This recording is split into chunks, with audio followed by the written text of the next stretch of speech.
Hi guys, welcome to my channel. So for today's video guys, magpepentore tayo ng gate. Sinimulan ko muna sa pagtanggal ng kalawang. Itong gate kasi kinalawang na kasi nababad ng ulan. Halos mag-iisang linggo na parating umuulan. So tinatanggalan ko na ng kalawang gamit itong sander.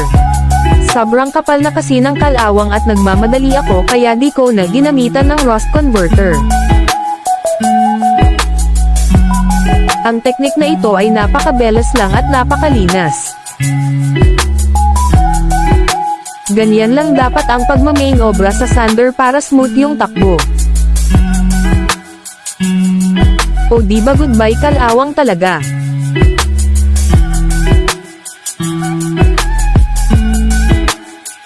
Salamat sa panonood. Dito na magtatapos ang ating video guys. See you guys in part 2. Sa susunod na video natin pipinturahan ko na itong gate. Stay tuned for part 2.